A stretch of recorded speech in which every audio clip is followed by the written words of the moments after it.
नमस्कार दोस्तों, स्वागत है आपका मेरे YouTube चैनल मोहम्मद जीएम में। और आज जो हम पढ़ने जा रहे हैं कक्षा 11 की राजनीति विज्ञान विषय।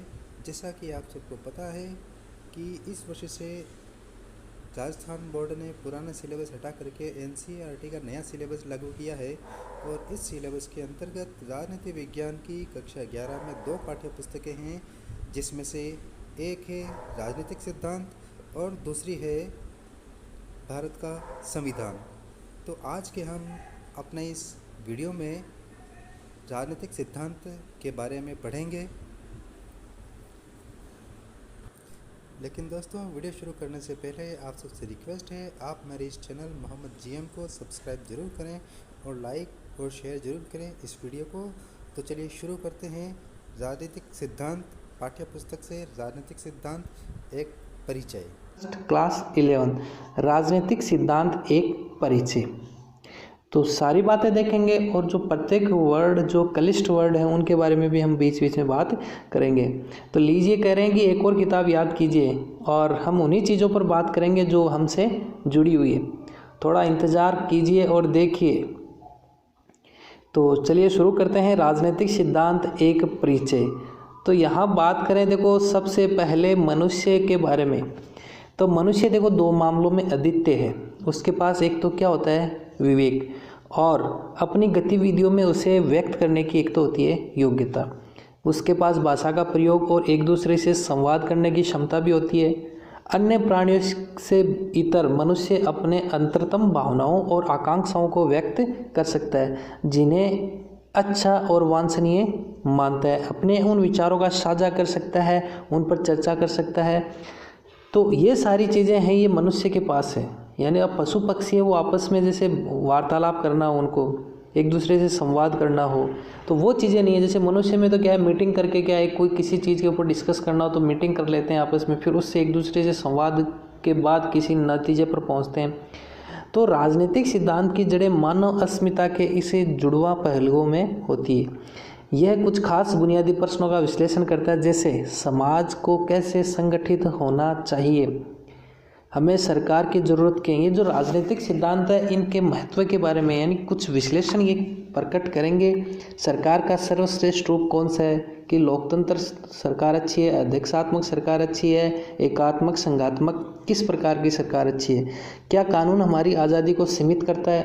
तो कानून हमारी आज़ादी को सीमित करता है, ये प्रश्नवाचक चिन्ह है, क्योंकि जितने ज़्यादा कानून बनेंगे उतनी ही स्वतंत्रता क्या होती है, कम होती है। कई विचारक ऐसा मानते हैं। और राजसत्ता की अपने नागरिकों के प्रति क्या देनदारियाँ होती है। जो भारतीय संविधान की बात करें तो नीति निर्देशक तत्व के रूप में क्या है, व्यक्त की गई हैं। और नागरिक के रूप में एक दूसरे के प्रति हमारी क्या देनदारी होती है। ये सारी चीज़ें हैं, ये इनका जवाब खोजने के लिए क्या है, राजनीतिक सिद्धांत का प्रयोग किया जाता है।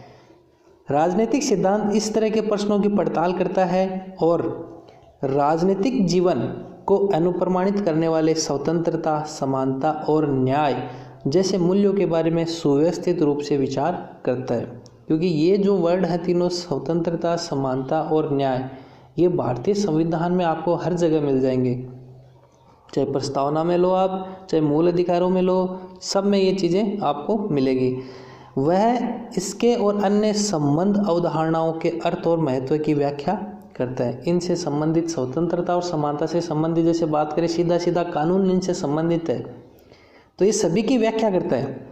यह अतीत और वर्तमान के कुछ प्रमुख राजनीतिक चिंतकों को केंद्र में रखकर इन अवधारणा की मौजूद परिस्थितियों को स्पष्ट करता है। यह विद्यालय, दुकान, बस, ट्रेन या सरकारी कार्यालय जैसी दैनिक जीवन से जुड़ी संस्थाओं में स्वतंत्रता या समानता के विस्तार की वास्तविकता की परख भी करता है। तो जो अपने दैनिक जीवन से जुड़ी हुई है उन संस्थाओं में भी क्या है, ये स्वतंत्रता और समानता। देखो ये 2 चीज़ें, स्वतंत्रता और समानता, अपने दैनिक जीवन से महत्वपूर्ण रूप से जुड़ी हुई है। और आगे जाकर ये देखता है कि वर्तमान परिभाषाएं कितनी उपयुक्त हैं और कैसे वर्तमान संस्थाएं, सरकार है, नौकरशाही, सरकार तो जैसे जो गवर्नमेंट है वो है, और नौकरशाही जैसे जो सरकारी कर्मचारी हैं वो, और नीतियों के अनुपालन को अधिक लोकतांत्रिक बनाने के लिए उनका परिमार्जन किया जाए। इन सारी चीज़ों का अध्ययन राजनीतिक सिद्धांत के द्वारा किया जाता है।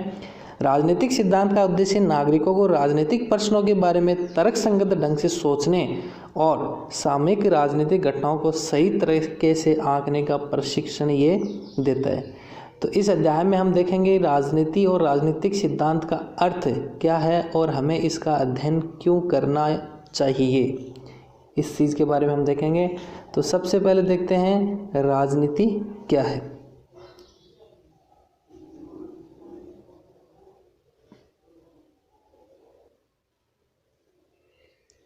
तो यहाँ देखते हैं, देखो, वाद विवाद और फिर संवाद, और उसके बाद है राजनीति क्या है। यानी इसी प्रकार से कार्ल मार्क्स भी बताता है कि वाद प्रतिवाद और फिर संवाद की अवस्था, यानी ये अवस्था जो विवाद वाली अवस्था है वो पीछे वाली अवस्था से अच्छी है, और संवाद वाली अवस्था है वो पीछे वाली अवस्था से अच्छी है, ये कार्ल मार्क्स बताता है। तो इसमें देखेंगे कि वाद विवाद के फलस्वरूप क्या निकल कर आता है हमारे सामने कि राजनीति क्या है, इसके बारे में हम थोड़ा देखते हैं। आपने अक्सर ये देखा होगा कि लोग राजनीति के बारे में अलग अलग राय रखते हैं।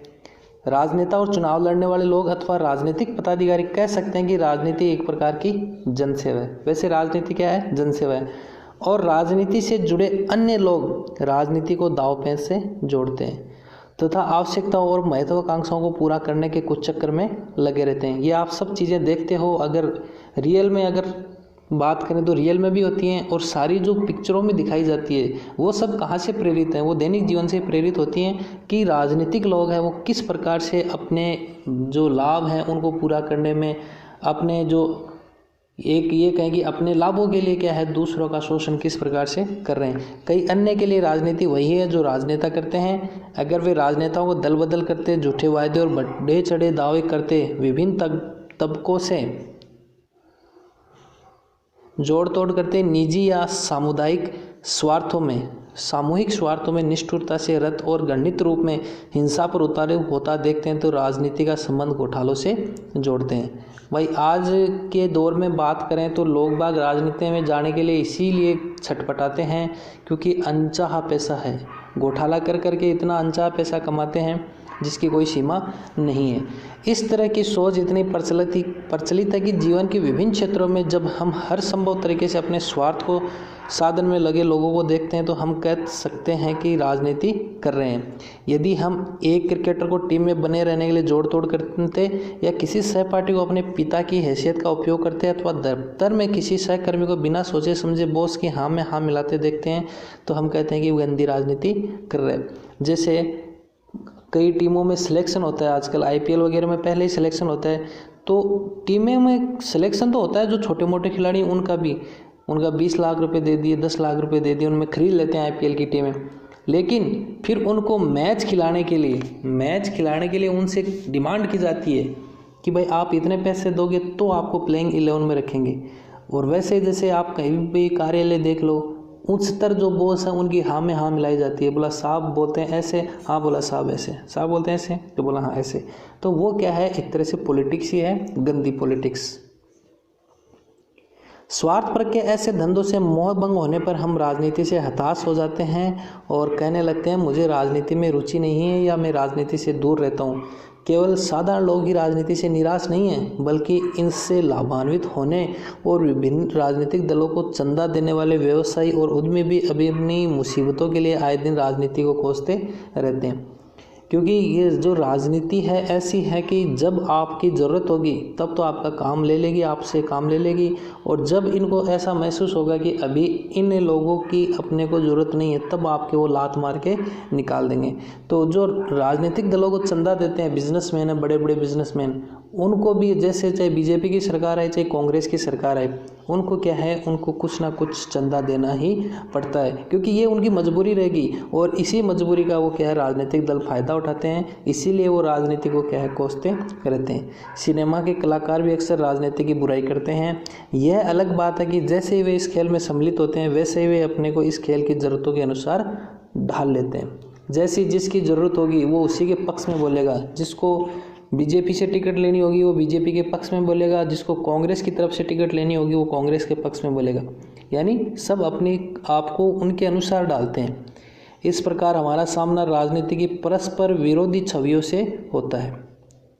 तो क्या राजनीति अवांछनीय गतिविधि है जिससे हमें अलग रहना चाहिए और पीछा छुड़ाना चाहिए, या वह इतनी उपयोगी गतिविधि है कि हमें बेहतर दुनिया बनाने के लिए इससे निश्चित ही शामिल होना चाहिए? यह दुर्भाग्यपूर्ण है कि राजनीति का संबंध किसी भी तरीके से निजी स्वार्थ साधने के धंधे से जुड़ गया है। जो मैंने बताया ना, जो भी नेता वगैरह हैं, बहुत कम है जो आजकल समाज सेवा में जुड़े हैं। सब अपना स्वार्थ सिद्ध करने में लगे हुए हैं, सब अपना खजाना भरने में लगे हुए हैं। हमें समझने की जरूरत है कि राजनीति किसी भी समाज का महत्वपूर्ण और अविभाज्य अंग है।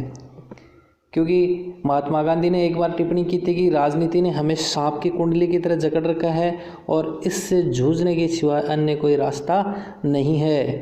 ये गांधी जी की राजनीति ने हमें एक प्रकार से जकड़ रखा है।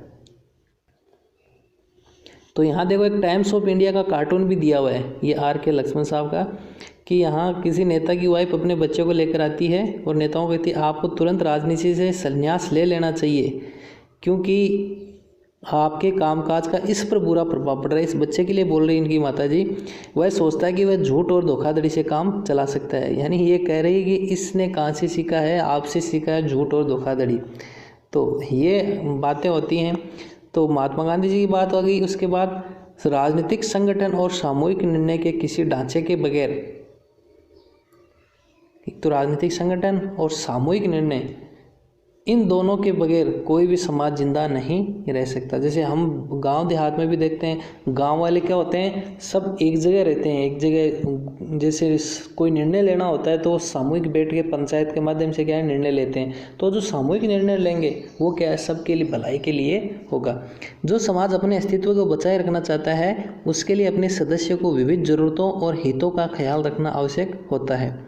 परिवार, जनजाति और आर्थिक संस्थाएं जैसी अनेक सामाजिक संस्थाएं लोगों की ज़रूरतों को, आकांक्षाओं को पूरा करने में सहायता करने के लिए पनपी है। ऐसी संस्थाएं हमें साथ रहने के उपाय खोजने और एक दूसरे के प्रति अपने कर्तव्यों को कबूलने में मदद करती है। इन संस्थाओं के साथ हमारी सरकारें भी महत्वपूर्ण निभाती है। सरकार कैसे बनती है और कैसे कार्य करती है, ये राजनीति में दर्शाने वाली महत्वपूर्ण बातें हैं।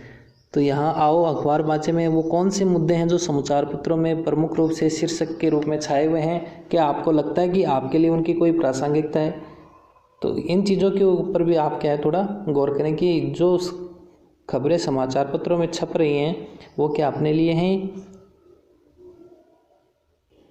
लेकिन जो राजनीति है वो देखो सरकार के कार्यकलापों तक ही सीमित नहीं होती है। दरअसल सरकार जो भी कार्य करती है वह तो देखो प्रासंगिक होता है, वो तो सही है, क्योंकि वह लोगों के जीवन को भिन्न भिन्न तरीक़ों से प्रभावित करता है। भाई सरकार जो भी कानून बनाती है वो लोगों की भलाई के लिए बनाती है, तो वो प्रासंगिक है। हम देखते हैं कि सरकारें हमारी आर्थिक नीति, विदेश नीति और शिक्षा नीति को निर्धारित करती है। ये नीतियाँ लोगों के जीवन को उन्नत करने में सहायता कर सकती है। भाई गवर्नमेंट का उद्देश्य यही होता है कि हम जो भी कानून बनाएं उससे लोगों को क्या हो, फ़ायदा हो। लेकिन एक अकुशल और भ्रष्ट सरकार लोगों को जीवन और सुरक्षा को संकट में भी डाल सकती है। जैसे पाकिस्तान सरकार, वहाँ क्या होता है, ज़्यादातर सेना का शासन रहता है, तो वो अकुशल हैं और भ्रष्ट सरकारें हैं। वहाँ कई नेता हैं जो अरबों खरबों खा गए पैसे और विदेश भाग गए। अगर सत्तारूढ़ सरकार जातीय और सांप्रदायिक संघर्ष को हवा देती है तो बाजार और स्कूल बंद हो जाते हैं। यानी सांप्रदायिक संघर्ष मतलब विभिन्न जातियों के एक विशेष संप्रदाय या 2-3 संप्रदायों के बीच क्या है, झगड़ा करवाना। जैसे अंग्रेज़ों की नीतियाँ थी फूट डालो और राज करो की नीति, वैसे ये जो कई सरकारें हैं वो इस प्रकार का शासन करती है कि जातियों के बीच क्या हो, संघर्ष हो। इससे हमारा जीवन अस्त व्यस्त हो जाता है, हम अत्यंत ज़रूरी चीज़ें भी नहीं कर सकते। भाई अगर ऐसा संघर्ष होगा, सांप्रदायिक संघर्ष, तो कर्फ्यू लगेगा, और कर्फ्यू लगेगा तो उस समय ऐसी चीज़ें खरीदने में भी क्या हो सकते हैं, हम प्रभावित हो जाते हैं, वो भी नहीं खरीद सकते। बीमार लोग अस्पताल नहीं पहुंच सकते, स्कूल की समय सारणी प्रभावित हो जाती है। ये सारी चीज़ें आप अभी देख रहे हो कि जो कोरोना का संक्रमण चल रहा है उससे कुछ हम ये कहें कि कुछ नासमझ लोगों की वजह से जो फैली है ये भारत में, उस वजह से सारी चीज़ें हो रही। पाठ्यक्रम पूरा नहीं हो पा रहा है, हमें परीक्षा के लिए अतिरिक्त कोचिंग और अतिरिक्त ट्यूशन फीस चुकानी पड़ती है। दूसरी ओर सरकार अगर साक्षरता और रोजगार बढ़ाने की नीतियाँ बनाती है तो हमें स्कूल में जाने और बेहतर रोजगार के अवसर मिल सकते हैं। क्योंकि अभी जो सिचुएशन चल रही है उससे आगे का जो सेशन है वो भी क्या है, प्रभावित हो रहा है। कई सारी परीक्षाओं की अभी तक आयोजन नहीं हो पाया है, जैसे 10th और 12th की बात करें ज़्यादातर, और पहले से तो मान लो 11वीं तक तो पास कर दिया, लेकिन 10th और 12th में पास नहीं कर सकते क्योंकि ज़्यादातर परीक्षाओं में इन्हीं के नंबर देखे जाते हैं। चूँकि सरकार की कार्रवाइयों का हम पर गहरा असर पड़ता है और हम सरकार के कामों में खूब दिलचस्पी भी लेते हैं। जब चुनाव आते हैं तो गांव में जो गुआड़ होती है, चौपाल होती है, वहाँ बैठे रहते हैं लोग, खूब चर्चाएं करते हैं कि हाँ अगर इसके वोट इसके आ जाएं, इसके वोट इसके आ जाएं तो क्या समीकरण बन सकता है। यानी क्योंकि वो हमारे दैनिक जीवन से जुड़ा रहता है, हमारे दैनिक जीवन के ऊपर वो प्रभाव डालेगा। हम संस्थाएं बनाते हैं और अपनी मांगें जोड़ने के लिए प्रचार अभियान चलाते हैं। जैसे हम गांव में एक मीटिंग करके एक कमेटी बना लेते हैं जो क्या करती है, सरकार तक अपनी मांगें पहुंचाती है कि भाई अगर इस बार हमारी ये मांगें पूरी नहीं है तो हम वोट का बहिष्कार करते हैं। तो इस प्रकार से क्या अभियान भी चलाते हैं, दूसरों से बातचीत करते हैं और सरकार के निर्धारित लक्ष्यों को आकार देने का प्रयास करते हैं। जब हम सरकार की नीतियों से असहमत होते हैं तो हम विरोध करते हैं और वर्तमान कानून को बदलने के लिए अपनी सरकारों को राजी करने हेतु प्रदर्शन आयोजित करते हैं। जैसे भूमि अधिग्रहण कानून हुआ था तो लोगों में विरोध था उस कानून के प्रति, तो लोगों ने क्या है उसका विरोध किया था। हम अपने प्रतिनिधियों और की गतिविधियों पर जोश के साथ वाद विवाद और विचार विमर्श करते हैं कि भ्रष्टाचार बढ़ा या घटा। हम पूछते हैं कि क्या भ्रष्टाचार को जड़ से मिटाया जा सकता है, क्या किसी खास समूह के लिए आरक्षण न्याय संगत है या नहीं। हम यह समझने का प्रयास करते हैं कि क्या कोई पार्टी और नेता चुनाव जीतते हैं, क्या पार्टी जीतती है या फिर पर्टिकुलर कोई नेता जीता है। जैसे इसको हम ऐसे समझ सकते हैं, कई बार क्या होता है जैसे मोदी लहर चली तो जो भी खड़ा हुआ वो ही जीत गया, यानी वहाँ कौन जीत रही थी, पार्टी जीत रही थी। कई बार क्या होता है नेता, उसको बीजेपी ने भी टिकट नहीं दी, कांग्रेस जो भी मतलब महत्वपूर्ण दल है उन्होंने टिकट नहीं दी, लेकिन फिर भी वो निर्दलीय खड़ा होकर भी जीत जाता है। तो ये सब समझने की चीज़ें हैं कि क्या कारण है कि पार्टी जीतती है, कभी कभी नेता जीतते हैं, कभी दोनों ही चीज़ें अभी नहीं होती, कभी क्या वोट समीकरण बट जाता है। इस तरीके से हम मौजूदा जो व्यवस्था है, अव्यवस्था और पतन के तर्क संगत कारण तलाशते हैं और एक बेहतर दुनिया रचने की आकांक्षा करते हैं। निष्कर्ष यह है कि राजनीति का जन्म इस तथ्य से होता है कि हमारे और हमारे समाज के लिए क्या उचित एवं वांछनीय है और क्या नहीं, क्योंकि वहीं से राजनीति शुरू होती है। क्योंकि हम बैठकर विचार विमर्श करते हैं कि हमारे समाज के लिए क्या ज़रूरतें हैं, तो वो एक तरह से क्या है राजनीति है, ताकि उच्च अधिकारियों तक हम अपनी जो मांगे हैं वो पहुंचा सकें कि हमारे नाले की समस्या है, बिजली की समस्या है या पानी की समस्या, सड़क की समस्या जो भी है, तो क्या हमारे समाज के लिए उचित है। इस बारे में हमारी दृष्टि अलग अलग होती है। इसमें समाज में चलने वाली बहुविध वार्ताएं शामिल हैं, जो मैंने बताया कि कई सारी वार्ताएं चलती रहती हैं जिनके माध्यम से सामूहिक निर्णय किए जाते हैं। क्योंकि सामूहिक निर्णय इस प्रकार से किए जाते हैं, अलग अलग मोहल्ले हैं जैसे गांव में, सबकी अलग अलग जो मांगे रहती हैं, फिर उन सब का सामूहिक निर्णय लिया जाता है कि गाँव की भलाई के लिए इनमें से कौन सी मांग है जो सही है। एक स्तर से इन वार्ताओं में सरकारों के कार्य और आओ कुछ करके सीखे में राजनीति हमारे दैनिक जीवन पर किस तरह असर डालती है, अपने जीवन की एक दिन की घटनाओं का विश्लेषण आपको करना है। तो इन कार्यों का जनता से जुड़ा होना शामिल होता है। तो दूसरे स्तर से जनता का संघर्ष और उसके निर्णय लेने पर संघर्ष का प्रभाव।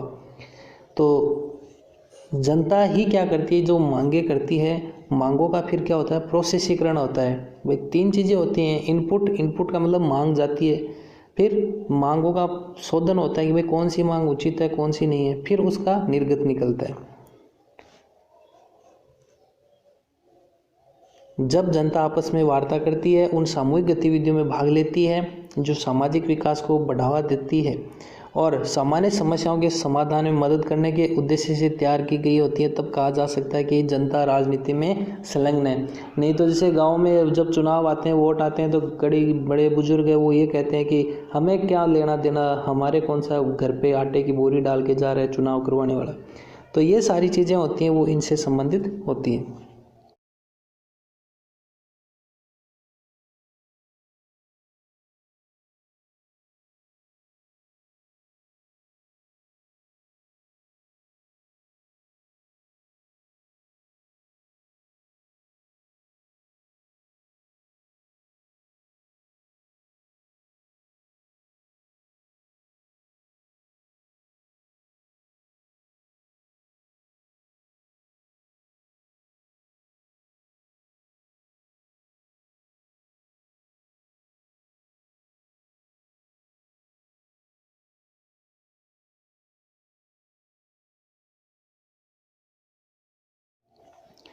अब राजनीतिक सिद्धांत में हम क्या पढ़ते हैं उसके बारे में देखते हैं।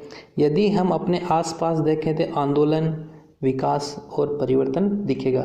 यानी आज जो चीज़ें हैं वो 10 साल पहले नहीं थी, लेकिन अगर हम इस पर गहराई से गौर करें तो हमें यह भी दिखेगा कि निश्चित मूल्य और सिद्धांतों ने जनता को प्रोत्साहित किया है और नीतियों को निर्देशित किया है। जो निश्चित मूल्य हैं, हमारे सिद्धांत हैं, हमारी परंपराएं हैं, हमारी रीति रिवाज हैं, उन सब को क्या जनता ने प्रोत्साहित किया है।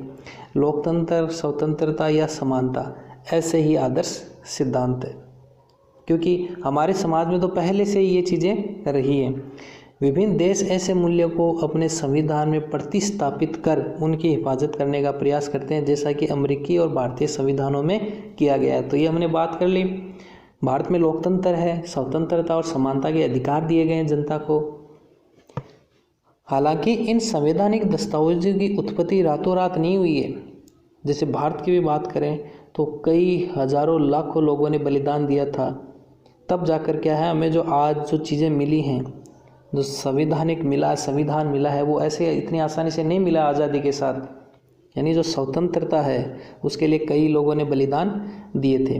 तो कई बात करते हैं विचारकों की, और इनका निर्माण उन विचारों और सिद्धांतों के आधार पर हुआ है जिन पर कौटिल्य और अरस्तु से लेकर ज्यों Rousseau, Karl Marx, Mahatma Gandhi, Ambedkar साहब तक के समय से वाद विवाद होता आया है।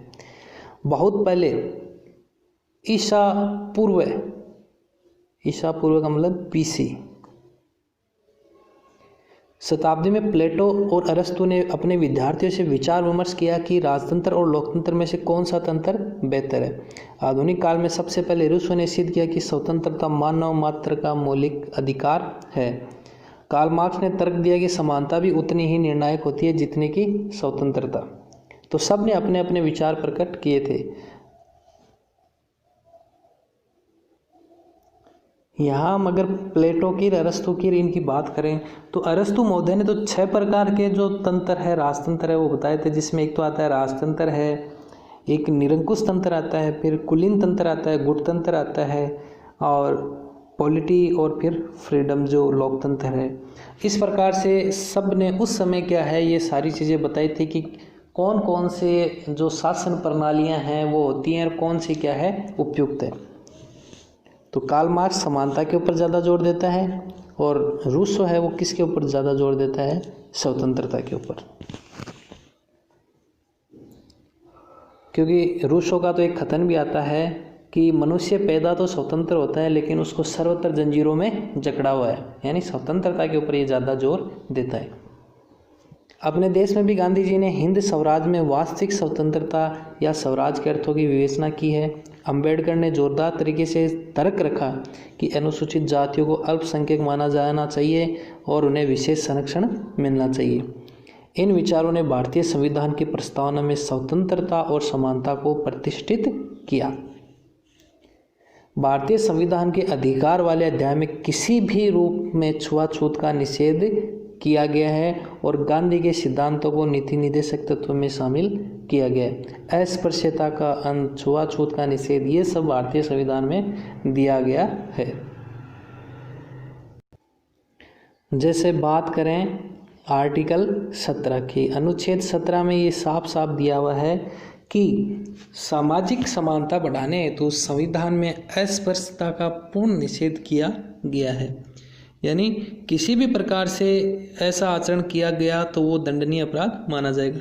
इसके अलावा जैसे धर्म, मूल, लिंग आदि के आधार पर भी क्या भारतीय संविधान में भेदभाव को निषेध किया गया है।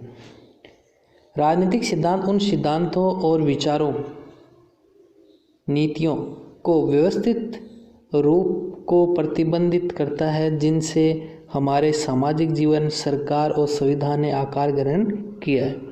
यानी उनका प्रतिबिंब अपने को दिखाता है, जो स्वतंत्रता, समानता, न्याय, लोकतंत्र और धर्मनिरपेक्ष जैसी अवधारणाओं का अर्थ स्पष्ट करता है। यह कानून का राज, अधिकारों का बंटवारा।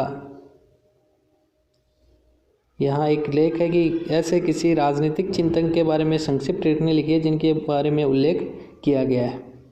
तो खूब वीडियो बनाए हुए हैं अलग अलग विचारकों के, तो आप देख सकते हो। किसी भी पर्टिकुलर एक राइटर का आप लिख सकते हो, प्लेटो, अरस्तु, कार्ल मार्क्स, रूसो, लॉक, यह कानून का राज अधिकारों का बंटवारा और न्यायिक पुनर्विलोकन जैसी नीतियों की सार्थकता की जांच करता है। न्यायिक पुनर्विलोकन मतलब जुडिशियल रिव्यू कि न्यायपालिका है पुनर्विलोकित कर सकती है, और इस काम को विभिन्न विचारकों द्वारा इस अवधारणाओं के बचाव में विकसित युक्तियों की जांच पड़ताल के जरिए करता है। हालांकि रूसो, मार्क्स और गांधी जी राजनेता नहीं बन पाए, लेकिन उनके विचारों ने हर जगह पीढ़ी दर पीढ़ी राजनेताओं को प्रभावित किया है। तो ये तो आज भी कार्ल मार्क्स फेमस है, हमारे गांधी जी आज भी फेमस है, और रूसो हम पढ़ते आए हैं। साथ ही ऐसे बहुत से समकालीन विचारक हैं जो अपने समय में लोकतंत्र या स्वतंत्रता के बचाव के लिए उनसे प्रेरणा लेते हैं। विभिन्न जांच तर्कों की जांच पड़ताल के अलावा राजनीतिक सिद्धांतकार हमारे ताज़ा राजनीतिक अनुभवों की छानबीन भी करते हैं और भावी रुझानों तथा संभावनाओं को चिन्हित करते हैं। अब देखो, क्या आप पहचान सकते हैं कि नीचे दिए गए प्रत्येक कथन स्थिति में कौन सा राजनीतिक सिद्धांत मूल्य प्रयोग में आया है? कि मुझे विद्यालय में कौन सा विषय पढ़ना है, ये तय करना मेरा अधिकार होना चाहिए, ठीक है। और छुआछूत की प्रथा का उन्मूलन कर दिया गया है। कानून के समक्ष सभी समान है। अल्पसंख्यक समुदाय के लोग अपनी पाठशालाएं और विद्यालय स्थापित कर सकते हैं। भारत की यात्रा पर आए विदेशी भारतीय चुनाव में मतदान नहीं कर सकते। मीडिया या फिल्मों पर कोई भी सेंसरशिप नहीं होनी चाहिए। विद्यालय के वार्षिकोत्सव की योजना बनाने समय छात्र छात्राओं से सलाह ली जानी चाहिए और गणतंत्र दिवस के समारोह में प्रत्येक को भाग लेना चाहिए। तो आपको ये पहचान करनी है कि कौन सा राजनीतिक सिद्धांत है जो मूल्य है इसमें प्रयोग में आया है। स्वतंत्रता है, समानता है, जो न्याय है, जैसे सभी भारतीय समान है तो इसमें कौन सा प्रयोग हुआ है? समानता। इस प्रकार से जैसे छुआछूत की प्रथा का ये इसमें भी कौन सा है? समानता। इसमें जैसे स्वतंत्रता। तो इस प्रकार से आपको क्या है? चयन करना है। लेकिन क्या यह अब हमारे लिए प्रासंगिक है? क्या अब हम स्वतंत्रता और लोकतंत्र प्राप्त नहीं कर चुके हैं? क्या भारत सचमुच स्वायत्त और स्वतंत्र है? हालांकि स्वतंत्रता और समानता से संबंधित प्रश्नों का उठना बंद नहीं हुआ है। ऐसा इसलिए कि स्वतंत्रता, समानता तथा लोकतंत्र से संबंधित मुद्दे सामाजिक जीवन के अनेक मामलों में उठते हैं और विभिन्न क्षेत्रों में अलग अलग रफ्तार से उनकी बढ़ोतरी हो रही है।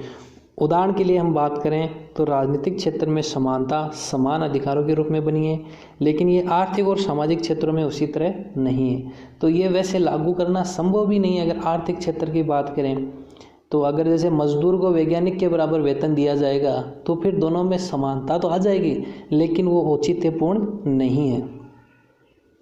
लोगों के पास समान राजनीतिक अधिकार हो सकते हैं, भाई हैं, सभी को वोट डालने का अधिकार है, भाई पागल है उसको नहीं है, बाकी सबको एक वोट डालने का अधिकार है, चाहे वो राजा हो चाहे रंक हो। लेकिन हो सकता है समाज में उसके साथ जाति या गरीबी के कारण अभी भी भेदभाव होता हो। संभव है कि कुछ लोगों को समाज में विशेष अधिकार प्राप्त हो, वही कुछ दूसरे बुनियादी आवश्यकताओं तक से वंचित हो। तो ये तो भारतीय समाज की बात की गई है कि किस प्रकार से लोग किन किन आवश्यकताओं से महरूम हैं। कईयों के पास सुविधाएं ज़्यादा है, कईयों बिल्कुल उससे क्या है वंचित हैं। कुछ लोग अपना मनचाहा लक्ष्य पाने में सक्षम हैं, जबकि कई लोग भविष्य में अच्छा रोजगार पाने के लिए जरूरी स्कूली पढ़ाई में भी अक्षम हैं। उनके लिए स्वतंत्रता अभी भी एक दूर का सपना है। हालांकि हमारे संविधान में स्वतंत्रता की गारंटी दी गई है, अधिकार दिया हुआ है। हमारे संविधान में 19 से लेकर 22 तक स्वतंत्रता के अधिकार दिए गए हैं, फिर भी हमें हरदम नई व्याख्याओं का सामना करना पड़ता है। यह एक तरह से खेल खेलने जैसा है। जैसे हम शतरंज या क्रिकेट खेलते हैं तो हम सीखते हैं कि उसके नियमों की व्याख्या कैसे करनी है। इस प्रक्रिया में हम खेल के ही नए और व्यापक अर्थ खोज निकालते हैं। ठीक इसी प्रकार नई परिस्थितियों के मद्देनज़र संविधान में दिए गए मौलिक अधिकारों की निरंतर पुनर्व्याख्या की जा रही है। इसकी एक बानगी तो यही है कि आजीविका के अधिकार को जीवन के अधिकार में शामिल करने के लिए अदालतों द्वारा उसकी पुनर्व्याख्या की गई है। सूचना का अधिकार है, वो एक कानून द्वारा की गई है। समाज में बार बार नई चुनौतियों का सामना करता है, इस क्रम में नई व्याख्याएं भी पैदा हो रही है। भाई जैसे जैसे समाज आगे चलेगा वैसे वैसे अलग अलग चीज़ें क्या हैं आती रहेंगी हमारे सामने। समय के साथ साथ संविधान में दिए गए मौलिक अधिकारों में भी संशोधन हुए हैं। जैसे संपत्ति का अधिकार था उसको उठा दिया गया था, उसको कानूनी अधिकार बनाया गया और इसका विस्तार भी धीरे धीरे होता रहा है। जैसे 6 से 14 वर्ष तक के बालकों को शिक्षा का अधिकार है, वो भी मूल अधिकार में डाला गया 21 में। तो उनका विस्तार भी किया गया है, उनका संशोधन भी किया गया है। यद्यपि न्यायिक व्याख्याएं और सरकारी नीतियां हमारी नई समस्याओं का सामना करने के लिए बनाई गई है, क्योंकि जैसे जैसे जीवन आगे बढ़ रहा है नित्य नई नई समस्याएं आ रही है। जैसे अभी नई बीमारियां आ रही हैं, कोरोना है, सॉर्स है, कभी स्वाइन फ्लू है, जो बीमारियां पहले कभी नाम सुना ही नहीं। ठीक उसी प्रकार समस्याएं भी, सरकारी नीतियां क्या है, लोगों के सामने भी नई नई समस्याएं आ रही है। जैसे जैसे दुनिया बदल रही है, हम आज़ादी और आज़ादी पर संभावित खतरों के नए नए आयामों की खोज कर रहे हैं। उदाहरण के लिए वैश्विक संचार तकनीक दुनिया भर में आदिवासी संस्कृति या जंगल की सुरक्षा के लिए सक्रिय कार्यकर्ताओं का एक दूसरे से तालमेल करना आसान बना रही है। यानी ये जो तकनीक है, संचार तकनीक, इससे आप यहाँ बैठे बैठे कहीं दूसरी जगह आराम से क्या संपर्क स्थापित कर सकते हो। या किसी जंगल की सुरक्षा के लिए जो कोई कार्यकर्ता लगे हुए हैं, वो एक उस कोने पे है, एक इस कोने पे है, दोनों, जैसे मान लो एक यहाँ है और एक यहाँ है, तो अलग अलग कोने पे हैं, तो संचार के माध्यम से क्या है, आपस में तालमेल स्थापित कर सकते हैं। पर अब इसने आतंकवादियों और अपराधियों को भी अपना नेटवर्क कायम करने की क्षमता दी है। जैसे ताज होटल के ऊपर हमला हुआ, कई मीडिया है वो लाइव दिखा रही थी, और मीडिया लाइव दिखा रही थी तो आतंकवादी अंदर बैठे बैठे देख रहे थे भाई क्या हो रहा है, तो उसी से वो क्या है, अपनी योजना बना रहे थे। तो जैसे आतंकवादी है, वहाँ पाकिस्तान से सीधे उनको संदेश मिलते रहते हैं क्या करना है क्या नहीं करना है, सीधे वो लिंक है उनका। ये क्या है, ये उसका नुकसान भी हुआ है, तकनीकी का नुकसान भी हुआ है।